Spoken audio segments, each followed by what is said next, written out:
আসসালামু আলাইকুম, আমি engineer Syed Mohammad Mufazzal, civil engineering 2.0 এর পক্ষ থেকে আপনাদের সকলকে আমি স্বাগত জানাচ্ছি। আশা করি আপনারা সকলেই ভালো আছেন। তো আজকে আমরা যে বিষয়টি নিয়ে আলোচনা করব সেটা হচ্ছে আমরা কিভাবে ইট থেকে ইটের যে পিকেট আছে, পিকেট থেকে আমরা খোয়া তৈরি করি, ছাদ ঢালাইয়ের জন্য খোয়া তৈরি করি। এই প্রসেসটা আজকে আপনাদেরকে আমি বিস্তারিত দেখাবো এবং নাম্বার ইট এবং পিকেটের মধ্যে যে পার্থক্য, এই বিষয়টা নিয়ে একটু আলোচনা করবো আপনাদের সাথে। আর পিকেটটা আমরা যখন ভাঙি তখন কোন প্রসেসে ভাঙলে এটা ভালো হয় আমাদের জন্য, এই বিষয়টি নিয়ে আমি আজকে আপনাদের সাথে বিস্তারিত আলোচনা করব। তো আমরা যখন পিকেটটা কি, অ্যাকচুয়ালি পিকেটটা হচ্ছে নর্মাল ইট।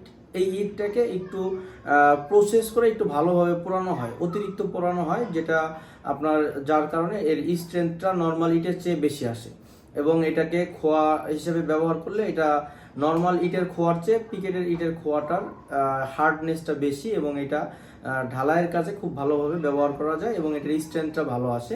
এই কারণে হচ্ছে পিকেটটা হচ্ছে এমন জিনিস যেটা অতিরিক্ত পোড়ানো হয়, এটা আলাদাভাবে তৈরি করা হয়, অতিরিক্ত পুড়িয়ে পিকেট বানানো হয় ছাদ ঢালাইয়ের জন্য অথবা কলাম ঢালাইয়ের জন্য, এবং ঢালাইয়ের কাজের জন্য পিকেটটা তৈরি করা হয়।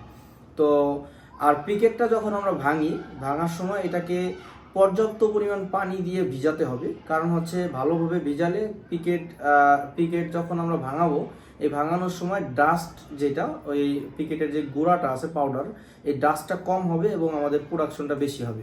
তো আমাদেরকে খেয়াল রাখতে হবে যে পিকেট ভাঙার আগে ইটগুলোকে ভালো করে ভিজিয়ে নিতে হবে। এতে করে আমাদের যে প্রোডাকশন আছে, ইটের যে খোয়ার যে প্রোডাকশন আছে, এই প্রোডাকশনটা ভালো হবে। তো এটা অবশ্যই খেয়াল রাখতে হবে এবং ভালো মানের পিকেট আমাদেরকে সিলেকশন করতে হবে। যেমন আমরা হচ্ছে অটো ব্রিক্সের পিকেটটা ব্যবহার করে থাকি। অটো ব্রিক্সের পিকেটের এটা বার্নিং প্রসেসটা খুব সুন্দর এবং এটা ভালোভাবে আপনার এটার প্রোডাকশনটা খুব ভালো হয়।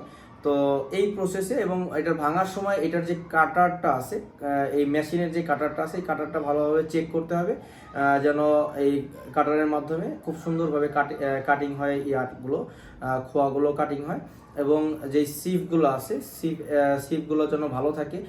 অতিরিক্ত বড় সাইজের খোয়া যেন আমাদের ঢালাইয়ের সময় চলে না যায়। যেমন আমরা 3/4 ডাউন যেই খোয়া আছে, এই খোয়াটা ব্যবহার করি। তো এখানে সিপটা যদি ভালোভাবে না থাকে, সেক্ষেত্রে আমাদের খোয়ার সাইজটা বড় চলে যাবে ওই সিপের ভিতর দিয়ে।